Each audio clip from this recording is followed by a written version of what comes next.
നമസ്കാരം. ഈ ആഴ്ചയിലെ ന്യൂസ് പോഡ്കാസ്റ്റിലേക്ക് എല്ലാ ശ്രോതാക്കൾക്കും സ്വാഗതം. വാർത്തകളുമായി ഞാൻ മയ്യ. ആദ്യമായി പ്രധാന വാർത്തകൾ. ഓസ്ട്രേലിയയിൽ പാർലമെന്റ് അംഗങ്ങളെയും പ്രധാനമന്ത്രിയെയും തെരഞ്ഞെടുക്കുവാനുള്ള ഫെഡറൽ തെരഞ്ഞെടുപ്പിൽ തൂക്കു പാർലമെന്റ് എന്ന പ്രവചനങ്ങളെ മറികടന്ന് കൂടുതൽ മെച്ചപ്പെട്ട ഭൂരിപക്ഷത്തോടെ ആന്റണി അൽബനീസിയുടെ നേതൃത്വത്തിൽ ഉള്ള ലേബർ പാർട്ടി വീണ്ടും അധികാരത്തിൽ എത്തി. പഹൽഗാം ഭീകരാക്രമണത്തിന്റെ പശ്ചാത്തലത്തിൽ പാകിസ്ഥാൻ എയർലൈൻസ് വിമാനങ്ങൾക്ക് ഇന്ത്യൻ വ്യോമ മേഖലയടച്ച് ഇന്ത്യയുടെ മറുപടി. ജെറുസലേമിന്റെ പ്രാന്തപ്രദേശങ്ങളിലൂടെ പടരുന്ന വൻ കാട്ടുതീ ഇസ്രയേലിൽ ദേശീയ അടിയന്തരാവസ്ഥയ്ക്ക് കാരണമായി എന്ന് ഇസ്രയേൽ പ്രധാനമന്ത്രി. കാത്തലിക്ക സഭയുടെ 267ാമത്തെ മാർപ്പാപ്പയെ തിരഞ്ഞെടുക്കുവാനുള്ള രഹസ്യ യോഗം മെയ് 7 വത്തിക്കാനിൽ ആരംഭിക്കും. അന്താരാഷ്ട്ര വാർത്തകൾ.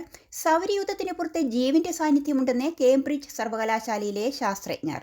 അന്യഗ്രഹത്തിലെ അന്തരീക്ഷത്തിൽ നിന്നും ഭൂമിയിൽ ജൈവ പ്രക്രിയകളിലൂടെ മാത്രം ഉൽപ്പാദിപ്പിക്കപ്പെടുന്ന വാതക രാസ വിരലടയാളങ്ങൾ കണ്ടെത്തിയെന്നും റിപ്പോർട്ടുകൾ സൂചിപ്പിക്കുന്നുണ്ട്.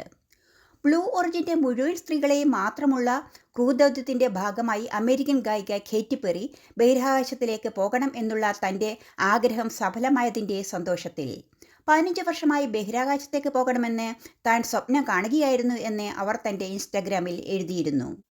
കാത്തലിക്ക സഭാധ്യക്ഷനായിരുന്ന സഭാ ചരിത്രത്തിലെ ഏറ്റവും പ്രായം കൂടിയ പോപ്പുകളിൽ ഒരാളും ആയിരുന്ന 88-കാരനായ ഫ്രാൻസിസ് മാർപ്പാപ്പ ഖാസ സാന്റാ മാർച്ചയിലെ വസതിയിൽ വെച്ച് അന്തരിച്ചതിനെ തുടർന്ന് ലോകമെമ്പാടുമുള്ള നേതാക്കൾ അനുശോചനം രേഖപ്പെടുത്തി. ദേശീയ പതാക താഴ്ത്തിക്കെട്ടിയാണ് മാർപ്പാപ്പയ്ക്ക് ഓസ്ട്രേലിയ രാജ്യത്തിന്റെ ആദരം പ്രകടിപ്പിച്ചത്. ദൈവകരുണയുടെ ഞായറാഴ്ച ദിനത്തിൽ കർദിനാൾ സംഘം റോമിലെ സാന്റാ മരിയ മജോറെ ബസിലിക്കയിലെത്തുകയും ഫ്രാൻസിസ് പാപ്പയുടെ കല്ലറ സന്ദർശിച്ച് പ്രാർത്ഥന നടത്തുകയും ചെയ്തു. പരിശുദ്ധ മാതാവിന്റെ അത്ഭുത ഐക്കൺ ചിത്രത്തിനു സമീപം സ്ഥിതി ചെയ്യുന്ന ഫ്രാൻസിസ് പാപ്പയുടെ കല്ലറ സന്ദർശിക്കുന്നതിനും പ്രാർത്ഥിക്കുന്നതിനുമായി അനേകായിരങ്ങളാണ് എത്തിക്കൊണ്ടിരിക്കുന്നത്. ലോകമെമ്പാടുമുള്ള കുട്ടികളിൽ 3% വരുന്ന ബാലകർ ദാരിദ്ര്യവും കാലാവസ്ഥ പ്രതിസന്ധി ഉയർത്തുന്ന ഭീഷണിയും നേരിടുകയാണെന്ന് കുട്ടികളുടെ അവകാശങ്ങൾക്ക് വേണ്ടി പോരാടുന്ന സേവ് ദി ചിൽഡ്രൻ അന്താരാഷ്ട്ര സംഘടന ലോക ഭൗമ ദിനത്തിൽ പുറത്തുവിട്ട ഒരു പത്രക്കുറിപ്പിലൂടെയാണ് മതിയായ ഭക്ഷണമോ ശുദ്ധജലമോ ആരോഗ്യ പരിപാലന സൗകര്യമോ വിദ്യാഭ്യാസ സൗകര്യമോ സാധാരണ വിഭാഗത്തിൽപ്പെടുന്ന കുട്ടികൾക്ക് ലഭ്യമാകുന്നില്ല എന്നാണ് ഈ സംഘടനയുടെ വെളിപ്പെടുത്തൽ. കൂടാതെ പടരുന്ന അഞ്ചാമ്പനിക്കൊപ്പം ജീവൻ അപഹരിക്കുന്നവരുടെ സംഖ്യ അനുദിനം 300 ആണെന്നും ഇവരിൽ ഭൂരിഭാഗവും 5 വയസ്സിൽ താഴെ പ്രായമുള്ള കുഞ്ഞുങ്ങളാണെന്നും United Nations International Children's Emergency എന്ന യുനിസെഫും പറയുന്നു. ഇന്ത്യൻ കേന്ദ്രതല വാർത്തകൾ. ജമ്മു കാശ്മീരിലെ പഹൽഗാമിൽ നടന്ന ഭീകരാക്രമണത്തിൽ മലയാളികൾ അടക്കം 26 വിനോദസഞ്ചാരികൾ കൊല്ലപ്പെട്ട സംഭവത്തിന്റെ പശ്ചാത്തലത്തിൽ ഇന്ത്യൻ സായുധ സേനയ്ക്ക് പൂർണ്ണ പ്രവർത്തന സ്വാതന്ത്ര്യം നൽകി പ്രധാനമന്ത്രി. പഹൽഗാം ഭീകരാക്രമണത്തിന്റെ പശ്ചാത്തലത്തിൽ പ്രധാനമന്ത്രി നരേന്ദ്രമോദിയും ജമ്മു കാശ്മീർ മുഖ്യമന്ത്രി ഒമർ അബ്ദുള്ളയും ശനിയാഴ്ച നിർണായക കൂടിക്കാഴ്ച നടത്തിയിരുന്നു. സുപ്രീം കോടതി ജസ്റ്റിസ് ഭൂഷൺ രാമകൃഷ്ണ ഗവായിയെ ഇന്ത്യയുടെ 52ാമത്തെ ചീഫ് ജസ്റ്റിസായി രാഷ്ട്രപതി ദ്രൗപദി മുർമു നിയമിച്ചു. നിയമനം 2025 മെയ് 14 മുതൽ പ്രാബല്യത്തിൽ വരും. ഇന്ത്യയുടെ നിലവിലെ chief justice Sanjiv Khanna May 13 വിരമിക്കുന്നതിനെ തുടർന്നാണ് ഈ പുതിയ നിയമനം. ഓസ്ട്രേലിയൻ വാർത്തകൾ. ഓസ്ട്രേലിയയിൽ മെയ് 3 നടന്ന തെരഞ്ഞെടുപ്പിൽ വ്യക്തമായ മാർജിനോടെ പ്രധാനമന്ത്രിയും ലേബർ പാർട്ടി നേതാവുമായ ആന്റണി അൽബനീസിയുടെ നേതൃത്വത്തിൽ ലേബർ പാർട്ടി വീണ്ടും അധികാരത്തിൽ എത്തി. ക്വീൻസ്ലാൻഡിലെ ഡിക്സൺ സീറ്റിൽ പ്രതിപക്ഷ നേതാവിന്റെ സീറ്റ് പോലും നഷ്ടപ്പെട്ട ലിബറൽ സഖ്യം വൻ തോൽവിയാണ് ഏറ്റുവാങ്ങിയത്. 21 വർഷത്തിനു ശേഷമാണ് ഓസ്ട്രേലിയയിൽ തുടർച്ചയായ 2 തെരഞ്ഞെടുപ്പുകളിൽ ഒരേ നേതാവ് ഒരു പാർട്ടിയെ തെരഞ്ഞെടുപ്പ് വിജയത്തിലേക്ക് നയിക്കുന്നത്. ജീവിത ചെലവ്, കൂടുതൽ സൗജന്യ ആരോഗ്യ സംരക്ഷണം, വിദ്യാർത്ഥികളുടെ കടം കുറയ്ക്കുക, ചെറിയ നികുതി ഇളവുകൾ എന്നിങ്ങനെയുള്ള വാഗ്ദാനങ്ങൾ രാജ്യത്തെ ഏറ്റവും കൂടുതൽ കാലം സേവനമനുഷ്ഠിച്ച രാഷ്ട്രീയക്കാരിൽ ഒരാളായ അൽബനീസി ഇതിനോടകം തന്നെ പ്രഖ്യാപിച്ചിട്ടുണ്ട്.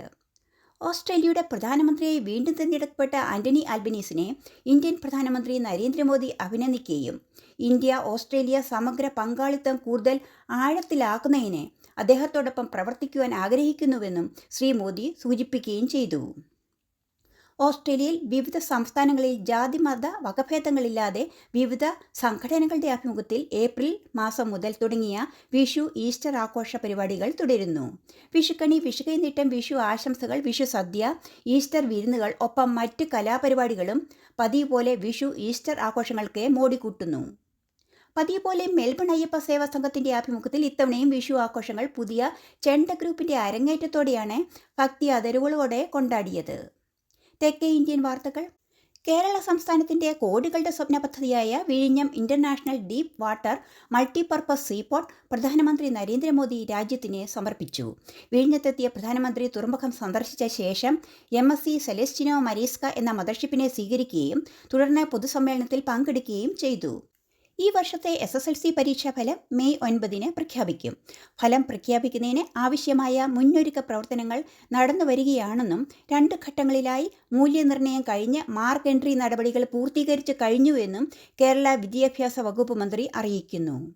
നോർക്ക റൂട്ട്സിന്റെ പ്രവാസി തിരിച്ചറിയൽ card, NRK insurance card, students ID card ഉള്ളവരുടെ അപകട മരണ ഇൻഷുറൻസ് പരിരക്ഷാ തുക 5 ലക്ഷം രൂപയാക്കി ഉയർത്തി.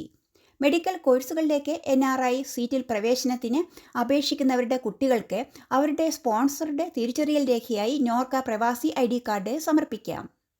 രാജ്യം പത്മശ്രീ നൽകി ആദരിച്ച പ്രതിഭയും മലയാള ചലച്ചിത്ര ലോകത്തിന് ആഗോള പ്രശസ്തി നേടിയ വിഖ്യാത സിനിമാ സംവിധായകൻ ഷാജി N കരുൺ നിര്യാതനായി. പിറവി, എസ്തപ്പാൻ, കാഞ്ചനസീത, വാനപ്രസ്ഥം എന്നിങ്ങനെ വിഖ്യാതമായ നിരവധി സിനിമകൾ അദ്ദേഹം സംവിധാനം ചെയ്തിട്ടുണ്ട്. കായിക വാർത്തകൾ. T20 സെഞ്ചുറി നേടുന്ന ഏറ്റവും പ്രായം കുറഞ്ഞ ബാറ്റ്സ്മാനായി രാജസ്ഥാൻ റോയൽസ് താരം വൈഭവ് സൂര്യവംശി. 14 വയസ്സും 32 ദിവസവും പ്രായമുള്ളപ്പോഴാണ് IPL ജയ്പൂരിലെ സവായ് മാൻസിംഗ് സ്റ്റേഡിയത്തിൽ വൈഭവ് റെക്കോർഡ് കുറിച്ചത്. രാജസ്ഥാൻ റോയൽസും ഗുജറാത്ത് ടൈറ്റൻസും തമ്മിൽ നടന്ന മത്സരത്തിലാണ് ക്രിക്കറ്റ് ആരാധകരെ അത്ഭുതപ്പെടുത്തുന്ന പ്രകടനം ഈ ഇടങ്കയ്യൻ ബാറ്റ്സ്മാൻ നടത്തിയത്. 2025 IPL തൻ്റെ 3ാമത്തെ മത്സരം മാത്രം കളിച്ച വൈഭവ് ടൂർണമെൻറ്റിലെ ഏറ്റവും വേഗത കൂടിയ അർദ്ധ സെഞ്ചുറി നേടി ഗുജറാത്ത് ടൈറ്റൻസ് ഉയർത്തിയ 210 റൺസിനെ കൂറ്റൻ വിജയലക്ഷ്യത്തിലൂടെ അനായാസം ആക്കുകയായിരുന്നു.